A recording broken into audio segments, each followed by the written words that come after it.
Mountain Green, Utah. It's early spring. The air was still cold, half an inch of snow on the ground.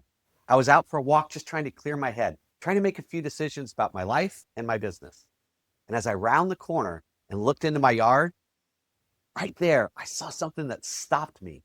A single bright yellow daffodil, standing tall and just blooming right there in the snow, not waiting for the weather to turn warm or the conditions to get better, and not waiting for everything to be just right, not even waiting for someone else's permission, just bloom. Why? Because that's what it was born to do. And in that moment, standing in the cold, staring at that flower, no business even being alive, I learned something that I've carried with me ever since, and I want to share with you. You don't wait for the season to change. You bloom anyway. This is the final episode of this week's arc. And in this one, I've been building to every day since Monday about this resilience, because everything we've talked about, the skills, the shifts, the recovery, the emotional alignment, it all leads to this. Will you bloom when everything around you says it's not your season? Don't you get that message sometimes? 7 minutes, one truth, one execution move. If you're a leader who's tired of repeating yourself, tired of agreement without execution, and tired of carrying the emotional weight of everyone else's performance, you're in the right place. I'm Chris Hunsicker, and this is the Dealership War Room. This isn't motivation. This isn't theory. This is a daily leadership briefing for people who actually have to produce results in the arena, at work, and at home. You're in the war room now. We're all facing our own version of winter right now. Maybe it's the market. Maybe it's a team that's not performing as well as you want. Maybe it's just a personal season that's draining everything you have. And the temptation, the very human temptation, is to wait. Wait for conditions to improve. Wait for the right hire to show up. Just wait for the market to finally turn. Wait for someone to give you permission to lead at the level you already know you're capable of. But here's what the daffodil teaches us. The conditions will never be perfect. The daffodil didn't bloom in May when the sun was warm and the soil was soft. It bloomed in the snow, in the cold, before anything else had even dared to sprout.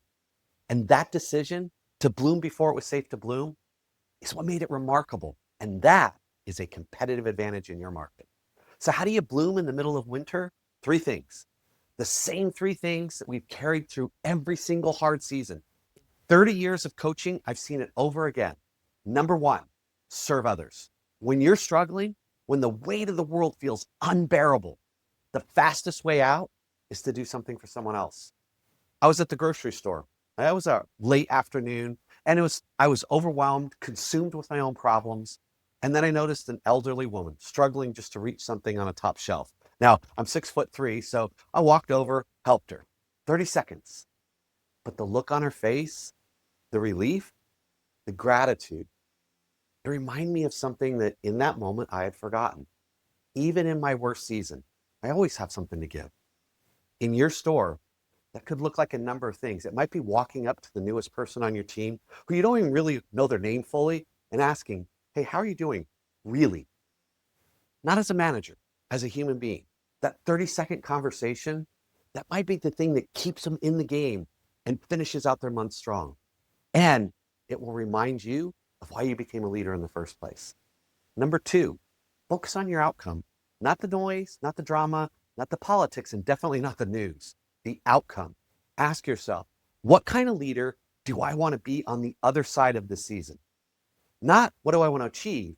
Who do I want to become? Because here's the truth that I've learned the hard way through my own mistakes. Who you become is always more important than what you accomplish. The accomplishments, I'm sorry to say, they fade, but the person you become stays forever. Let that vision, not the chaos, guide your decisions this week, and you're going to make better decisions. Number 3, lead with love. I know how that sounds in automotive retail, but stay with me if you will. When stress is high and patience is thin, the easiest thing in the world is to lash out, to give people what they deserve in the moment. Think about it. You felt this instead of what they need in the moment. Here's the line I want you to carry with you. The people who need love the most often deserve it the least. And the people who need grace the most often deserve it the least. Your ability to see someone and to give them what they need without deciding if they've earned it and it's what they deserve. That's not a weakness. That's the highest form of leadership there is. And that's how you bloom when everything around you is frozen in winter snow, waiting for a better season to come. Now, let me tie this whole week together.